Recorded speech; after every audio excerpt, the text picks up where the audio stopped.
ఈరోజు తెలంగాణ రాష్ట్రం క్రీడలకు ప్రాధాన్యత ఇవ్వాలని, తెలంగాణలో క్రీడల్ని ప్రోత్సహించాలన్న ఆలోచనతోటి యంగ్ ఇండియా స్పోర్ట్స్ యూనివర్సిటీని తెలంగాణ రాష్ట్రంలో ప్రారంభించాలని ఈరోజు మన రాష్ట్ర ప్రభుత్వం నిర్ణయం తీసుకున్నది. స్పోర్ట్స్ యూనివర్సిటీ సర్టిఫికెట్లు ఇవ్వడమే కాకుండా యంగ్ ఇండియా కోచింగ్ సెంటర్స్ని కూడా మనం ఇక్కడ అకాడమీని ప్రారంభించాలి. అకాడమీ ఉన్నప్పుడే దేశ స్థాయిలో ఉన్న క్రీడాకారులకు శిక్షణ ఇవ్వడానికి అవకాశం ఉంటుంది. దేశంలో ఉండే క్రీడాకారులకు శిక్షణ ఇవ్వడానికి సౌత్ కొరియన్ స్పోర్ట్స్ యూనివర్సిటీలతో మాట్లాడిన నేను వాళ్ళ కోచ్లను ఇక్కడ మన దేశానికి, మన రాష్ట్రానికి పంపించి ఇక్కడి క్రీడాకారులకు శిక్షణ ఇవ్వడానికి కూడా ప్రాథమికంగా వాళ్ళతో చర్చించడం జరిగింది. రాబోయే రోజుల్లో తప్పకుండా తెలంగాణ రాష్ట్రంలో యంగ్ ఇండియా స్పోర్ట్స్ యూనివర్సిటీతో పాటు యంగ్ ఇండియా అకాడమీని మొదలుపెట్టి క్రీడాకారులకు అందరికీ కూడా శిక్షణ ఇవ్వడానికి తెలంగాణ రాష్ట్రాన్ని ఒక వేదికగా మార్చాలి అని చెప్పి ఈరోజు రాష్ట్ర ప్రభుత్వం నిర్ణయం తీసుకున్నది. ఇవాళ నిఖత్ జరీన్కి చదువుకుంటేనే కాదు, క్రీడలలో రాణిస్తే కూడా గ్రూప్ 1 పోస్ట్ వస్తుందని యువతకు ఆదర్శంగా ఉండడానికి అవకాశాలు కల్పించినాం. ఇవాళ ఎన్సిసి స్టూడెంట్స్ కూడా ఒక అద్భుతమైన వాళ్ళు పరేడ్ చేసి ఈరోజు వాళ్ళు కూడా రాణిస్తున్న ఎన్సిసిలో చేరితే కూడా ఎన్సిసిలో సర్టిఫికెట్ ఉంటే అడ్మిషన్స్లో కాలేజీ సీట్లలో రిజర్వేషన్ ఉండడమే కాకుండా ఉద్యోగాలలో కూడా ఎన్సిసికి సపరేట్ కోటా ఉన్నది, స్పోర్ట్స్కి సపరేట్ కోటా ఉన్నది. అందుకే తెలంగాణ విద్యార్థులకు నా సూచన ఒక్కటే, క్రీడా మైదానాలు ఒక గురుద్వారాను, ఒక మసీదు, ఒక మందిరము, ఒక చర్చో ఎవరికి వాళ్ళు రకరకాలుగా వెళ్తారు, కానీ అందరూ కలిసేది క్రీడా మైదానంలోనే. మతాలకు అతీతంగా దేశం యొక్క ప్రతిష్టను పెంపొందించడానికి క్రీడా మైదానం ఒక్కటే. ఆ క్రీడా మైదానంలో క్రీడాకారులు ఉండాలి, క్రీడాకారులు క్రీడలలో రాణించాలి అనేది మా విధానం.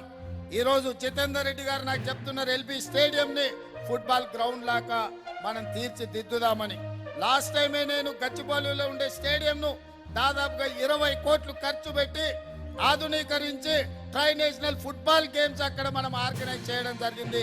తొందరలోనే ఎల్బీ స్టేడియం కూడా అద్భుతమైన స్టేడియంగా తీర్చిదిద్ది పేద క్రీడాకారులకు, నగరంలో ఉండే క్రీడాకారులకు అందుబాటులోకి తీసుకురావాలని ఈరోజు రాష్ట్ర ప్రభుత్వం భావిస్తున్నది. యువ మిత్రులారా, వ్యసనాల వైపు వెళ్ళకండి. వ్యసనాలు జీవితంలో మిమ్మల్ని ఏ తీరానికి చేర్చవు. మీ తల్లిదండ్రులకు దుఃఖం తప్ప, మీ కుటుంబానికి కష్టాలు తప్ప ఇతర ఏమీ సాధించలేరు. కానీ అదే క్రీడల వైపు మీరు రాణిస్తే మీ జీవితంలో గొప్ప వ్యక్తులుగా రాణించడమే కాదు, మీ కుటుంబానికి గుర్తింపు గౌరవాన్ని తేవడమే కాదు, దేశ ప్రతిష్టను ప్రపంచంలోనే పెంపొందించే క్రీడాకారులుగా మీరు రాణించడానికి అవకాశం ఉంటుంది. ఇదే కాదు, ఉద్యోగ ఉపాధి అవకాశాలలో క్రికెట్లో రాణించిన వాళ్ళకు అడ్వర్టైజ్మెంట్స్లో పాల్గొంటే వాళ్ళ రెవెన్యూ ఎంతుందో మీరు ఒక్కసారి ఆలోచన చేయండి. ఏ బిగ్ ఇండస్ట్రియలిస్ట్ కూడా సంపాదించనంత ఈరోజు క్రీడాకారులు ఆర్థికంగా ఎదుగుతున్నారు అంటే వాళ్ళ కఠోరమైన శ్రమ, వాళ్ళ దీక్ష, వాళ్ళ పట్టుదల. అందుకే ఈరోజు క్రీడాకారులు రాణిస్తున్నారు. మన నగరం, మీరందరూ ఇక్కడికి వచ్చిన వేలాది మంది క్రీడాకారులను నేను ఒక్కటే కోరుతున్నా, ఈ ఒలింపిక్స్ లో మనం సాధించలేకపోయినాం. 2028లో భారతదేశం తరఫున తెలంగాణ రాష్ట్రం మీరే ఒలింపిక్స్ లో మెడల్స్, గోల్డ్ మెడల్స్ సాధించే ప్రతిజ్ఞ మీరు ఈరోజు చెయ్యండి. మీకు కావాల్సిన శిక్షణ, మీకు కావాల్సిన ప్రోత్సాహం ఇచ్చే బాధ్యత రాష్ట్ర ప్రభుత్వం తీసుకుంటుంది. మీరు ఫోకస్డ్గా పనిచేయండి. ఈరోజు నేను కూడా ఒక గ్రామీణ ప్రాంతాల నుంచి, వ్యవసాయ కుటుంబం నుంచి వచ్చిన. 2006లో మొట్టమొదటిసారి జిల్లా పరిషత్ మెంబర్గా ఇండిపెండెంట్గా గెలిచిన. 2007 జూన్లో ఎమ్మెల్సీగా గెలిచిన ఇండిపెండెంట్గా. 2009 జూన్లో ఎమ్మెల్యేగా గెలిచిన. 2014 జూన్లో మళ్ళీ ఎమ్మెల్యేగా గెలిచిన. 2018 డిసెంబర్లో ఎమ్మెల్యేగా ఓడిపోయినా అని నిరాశ చెందలేదు. ఓడిపోయినంత మాత్రాన పడిపోము. 2019 జూన్లో మళ్ళీ దేశానికే పెద్ద పార్లమెంట్ నరేంద్ర మోడీ అమిత్ షా పార్లమెంట్ కలిపితే ఎన్ని ఓట్లు ఉంటాయో అంతకంటే అత్యధికంగా ఓట్లున్న మల్కాజ్గిరి నుంచి పార్లమెంట్ సభ్యుడిగా 2019 జూన్లో గెలిచిన 2023 డిసెంబర్లో 2018 డిసెంబర్లో ఎన్నికల్లో ఓడిపోతే 2023 డిసెంబర్లో తెలంగాణ రాష్ట్రానికి నేను ముఖ్యమంత్రినైనా. నేనెప్పుడు మంత్రి పదవి చేయలే, కానీ లక్ష్యం పెట్టుకున్న అయిన రోజు తెలంగాణ రాష్ట్రానికి ముఖ్యమంత్రి కావాలి అని. తెలంగాణ రాష్ట్రం వస్తుంది, వచ్చిన రాష్ట్రానికి నేను ముఖ్యమంత్రి కావాలి అని ఒక లక్ష్యం పెట్టుకున్నా. ఆ లక్ష్యం కోసం కష్టపడ్డాం.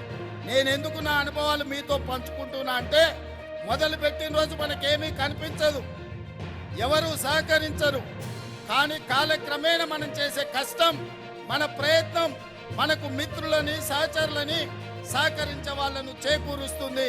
మీ అందరికీ నా సూచన ఒక్కటే, నిఖత్ జరీన్ కూడా ఒక మిడిల్ క్లాస్ ఫ్యామిలీ నుంచి వచ్చిన అమ్మాయి, వాళ్ళ తల్లిదండ్రులు రూపాయి కూడబెట్టి ఆ అమ్మాయిని మద్దతు ఇస్తే బాక్సింగ్ లో ఈ దేశ ప్రతిష్టనే నిలబెట్టింది. నరేంద్ర మోడీ ఈ దేశానికి ప్రధానమంత్రి అయిందంటే ఆయన కూడా వాళ్ళ తాతలు ముత్తాతలు చేస్తే కాలేదు. ఈరోజు మనం కష్టపడితే లక్ష్యాన్ని పెట్టుకొని పనిచేస్తే ఆ దిశగా మనం కృషి చేస్తే సాధించలేనిది లేదు. అందుకే మీరందరూ కూడా ఈ తెలంగాణ రాష్ట్రంలో ఇక్కడికి వచ్చిన వాళ్ళే కాదు, రాని క్రీడాకారులకు కూడా నా సూచన ఒకటే, 2028లో ఒలింపిక్స్ లో మనం మెడల్ సాధించాలి. ఆ మెడల్స్ కోసం మీరు కష్టపడండి. మీ కష్టానికి సహకరించే బాధ్యత రాష్ట్ర ప్రభుత్వం తీసుకుంటుంది. రాష్ట్ర ప్రభుత్వం వైపు నుంచి క్రీడాకారులకు సంపూర్ణ సహకారం ఉంటుంది, ప్రోత్సాహం ఉంటుంది. రాణించండి, కష్టపడండి, ఒలింపిక్స్ లో మెడల్స్ సాధించండి అని మీ అందరికీ విజ్ఞప్తి చేస్తూ మీ దగ్గర సెలవు తీసుకుంటున్న మిత్రులారా.